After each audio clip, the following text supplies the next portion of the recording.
네, 안녕하세요. 유현태입니다. 네, 울산 HD 하고 대전 하나시즌의 경기를 리뷰하러 왔습니다. 울산이 이제 대전과의 악연을 좀 끊어내는 흐름인 것 같습니다. 근데 제가 최근에 이제 울산 경기를 아주 자세히는 못 봤어요. 제가 지나가면서 보고 막 이렇게 하다 보니까 중간 띄엄띄엄 보고 이래가지고 어, 제가 정확하게 설명드리는 건 아닐 수도 있습니다. 근데 어제 현상에 대한 건 제가 그래도 열심히 보고 설명드릴 수 있다고 생각은 하는데, 근데 이런 전체적인 흐름, 제가 지금 이동격 선수 공백이라고 써놨는데 이게 전체적인 흐름을 제대로 보고 있는가에 대해서는 조금 약간의 의문이 좀 있기도 해요. 근데 이제 제가 저번에 서울전은 제대로 봤었고 한두 경기 보니까 좀 느껴지는 것들이 있었는데 이번 경기 좀 달라진 느낌이더라고요. 그래서 그 얘기를 좀 드리려고 하는데요. 그래서 조금 어긋나는 얘기가 있더라도 얘가 좀 바빴구나 이렇게 이해를 해주시면 좋을 것 같아요.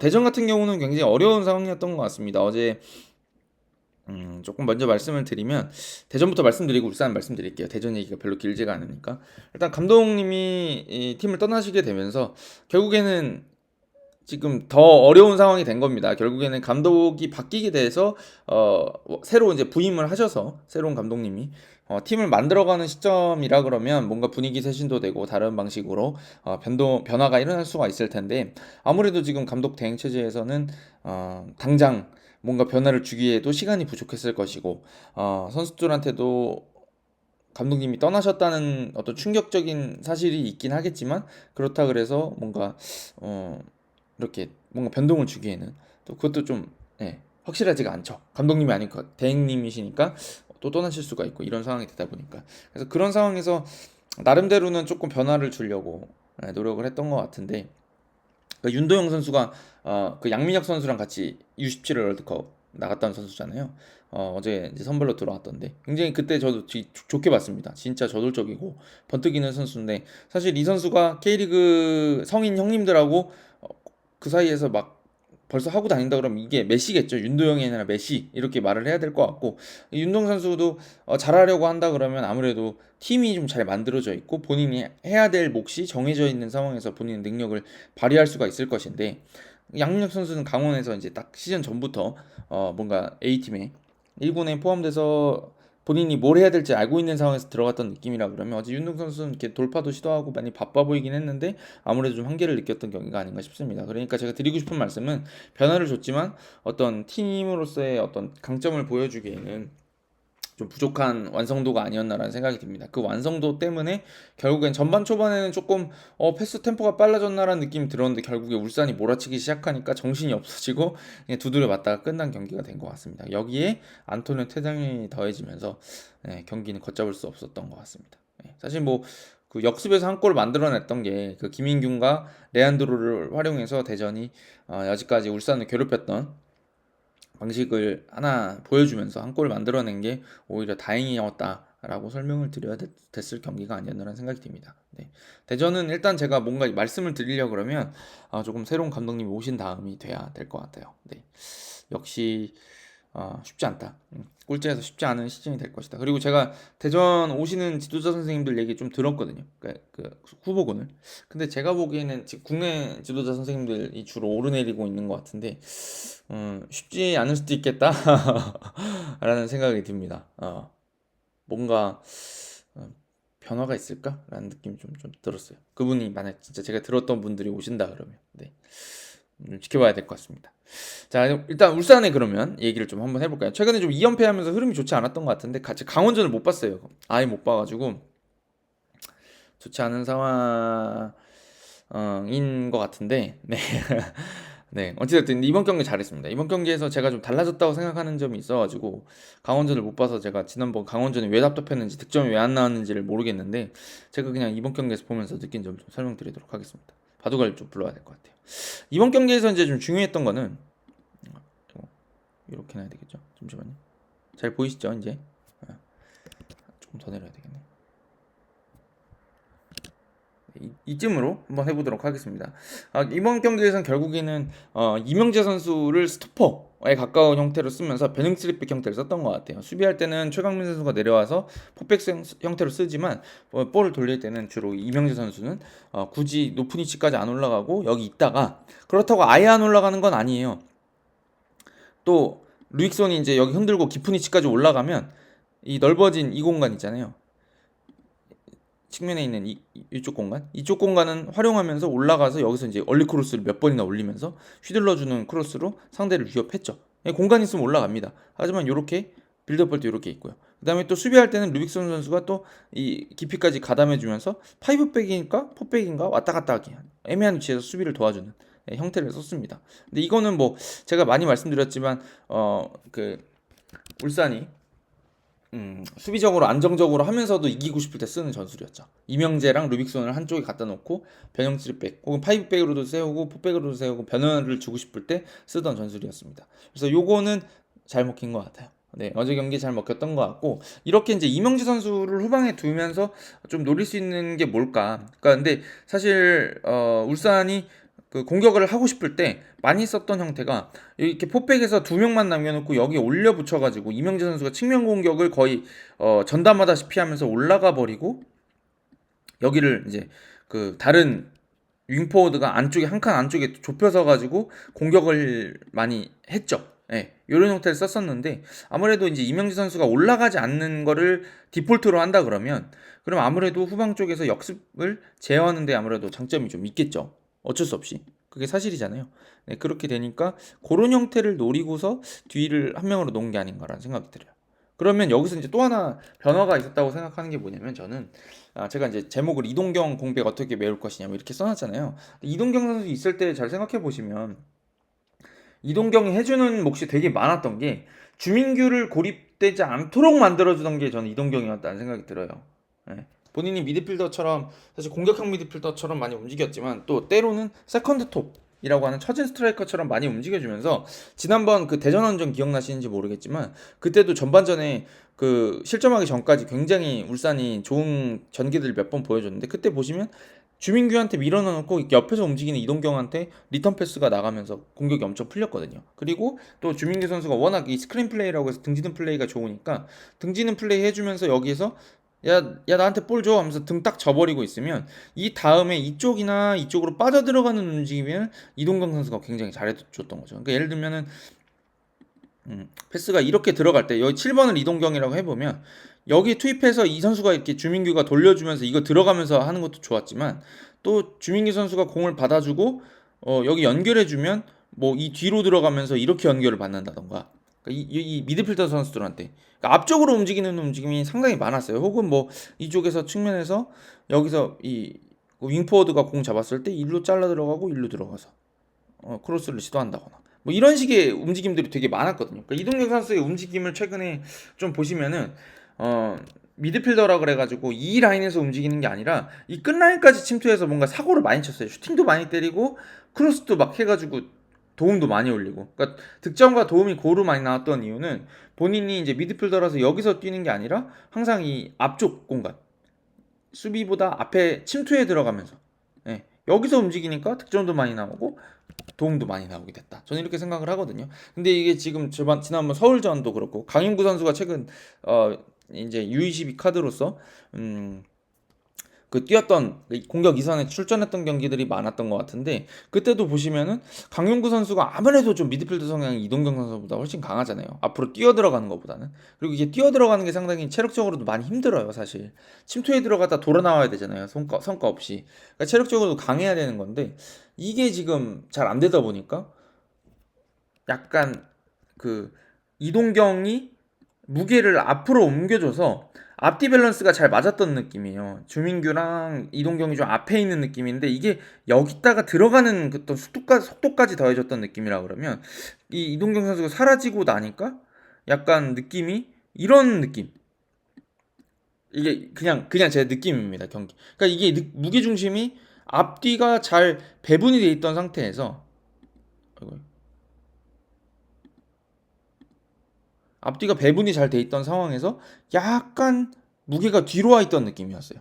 근데 어제의 경기 같은 경우는 좋았던 게 이명재 선수가 뒤에 한 명 있어서 그렇기도 하고 또 하나 이제 중요했던 건 저 보야니치라고 생각하는데 보야니치가 워낙 볼 관리가 좋잖아요. 얘가 보니까 판단이 정확해요. 한 번 해줄지 두 번 해줄지 잡아놓고 돌지 잡아놓고 볼 주는 것도 그냥 단순하게 리턴을 내줘야 될지 혹은 이거를 전개를 여기에 본인한테 볼이 투입이 됐을 때 잡아놓고 돌지, 아니면 이거를 리턴을 여기다 줘야 될지, 아니면 여기다 줬다가 여기다 줘야 될지, 아니면 여기 들어오는 걸 여기다 바로 넘겨야 될지, 이런 것들 판단이 되게 좋고, 볼 밑에 들어온 건 잘 안 뺏기잖아요. 어제 약간 축구조사처럼 하더라고요. 그죠? 이게 그 원볼란치, 그러니까 수비형 미드필더를 한 명이 빌드업을 돌리고 이렇게 해야 될 때는 사실 그 선수 공을 뺏기면 너무 치명적인 상황이 되기 때문에 좀 위험 부담이 있거든요. 근데 보헤네치가 수비적으로 다부지게 싸워줘야 될 때 좀 약점이 있는 것 같은데, 여기서 이제 볼 돌릴 때 굉장히 안정감이 있더라고요. 그러다 보니까 김민우 선수랑 고승범 선수가 깊이 내려와서 빌드업을 도와줄 필요가 없어지고, 그러니까 김민우가 사실상은 제가 보기에는 이동경 선수 롤을 잡았던 것 같아요. 그리고 활동량이 많은 고승범도 올라가서 계속 뭔가 일을 치게 만드는, 페널티 박스 근처에 계속 가게 만들었던 것 같아요. 그래서 하이라이트 한번 전반에 11대 11로 싸울 때조차도 돌려보시면 찬스를 누가 제일 많이 잡냐면 김민우랑 고승범이 사고를 계속 쳐요. 슈팅도 계속 때리고 위협적인 채 계속 들어가 있고. 제가 보기엔 김민우 선수가 조금 더 득점을 했어야 돼요. 그런 세트피스에서 득점뿐만 아니라 그 골대만 쳤던 장면도 고승범이 패스를 줬는데, 고승범 패스 위치가 어디였죠? 고승범 패스 여기서 줬어요. 여기서 주고 김민우는 페널티 박스 안에 들어가 있어. 근데 이게 뭐냐면 이동경이 활동하던 무대에 지금 고승범하고 김민우가 같이 들어가 있었다, 이렇게 볼 수도 있는 거거든요. 그렇잖아요. 원래는 이 뒤에 보야네치 옆에서 수비 가담을 하려고 준비하고 있을 때 됐을 이 미드필더 선수들이 페널티 박스 안에 들어갔었다는 얘기거든요. 막 중거리 슈팅 때리고, 또 최강민 선수가 올려준 거 김민우 선수가 날렸잖아요. 사실 그거 마무리 했어야 되거든요.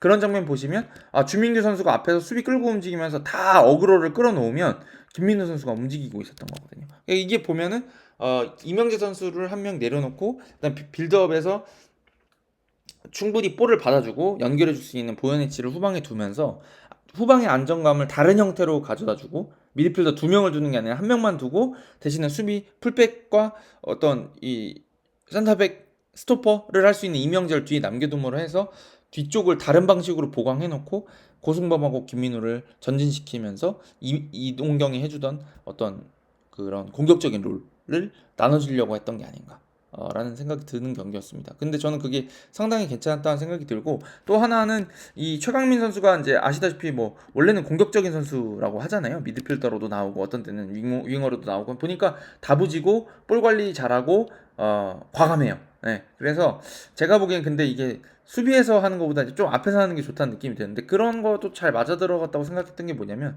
이동경 아니 저기 엄원상 선수가 바깥쪽에 서 있으면은 또 최강민 선수가 약간 안쪽에서 움직이는 것 같고, 이쪽에서 이렇게 안쪽으로 들어와 있으면 본인이 사이드 쪽으로 쓰는 것 같고, 그러니까 이쪽에서 위치를 바꿔가면서 이렇게 요즘에도 채널이라고 하잖아요. 이렇게 5등분 해가지고 엄원상이 안쪽에 있으면 최강민이 바깥에, 최강민이 이렇게 안에 들어와 있으면 엄원상이 바깥에 왔다 갔다 하면서 쓰는 장면들이 꽤 괜찮았던 생각이 들어요. 그래서 설령우 선수가 했던 거대로 엄원상하고의 합을 맞추는 건 좀 어렵겠지만, 대신 최강민 선수가 가진 직선적인 능력을 좀 활용해가지고 엄원상 선수랑 합을 맞추는 건 나쁘지 않았다는 생각이 듭니다. 그래서 전반적으로 울산은 제가 보기에는 매우 이렇게 완성돼 있고 전술적으로 좋은 팀이다라는 생각은 사실 안 들어요.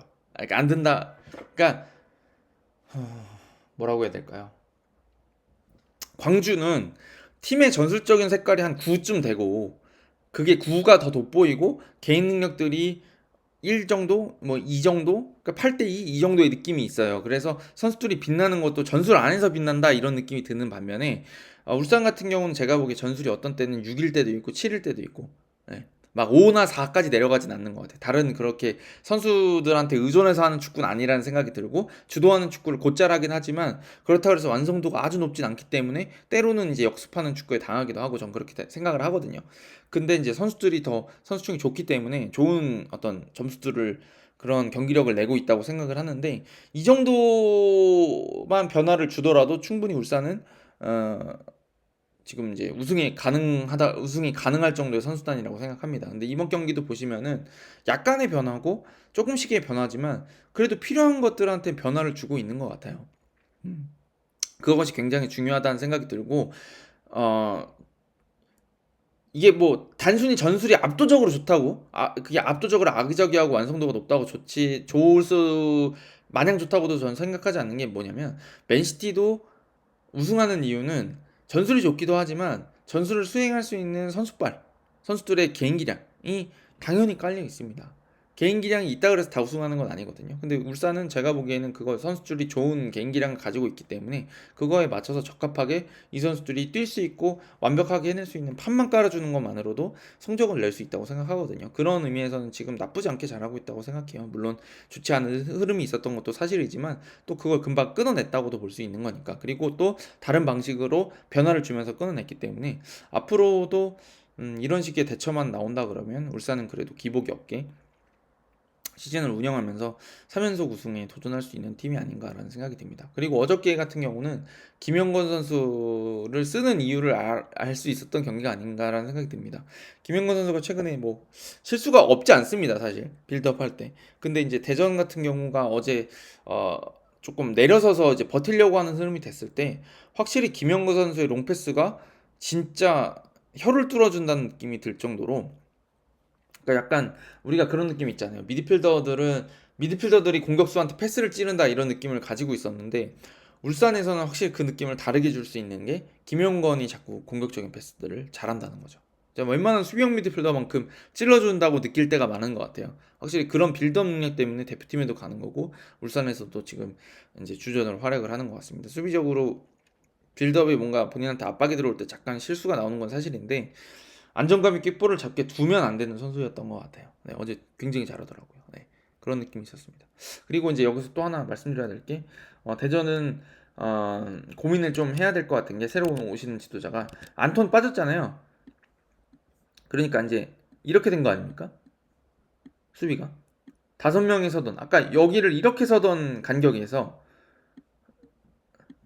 요게 빠지고 나니까 간격이 이렇게 되잖아요. 그러고 나니까 정신을 못 차리죠.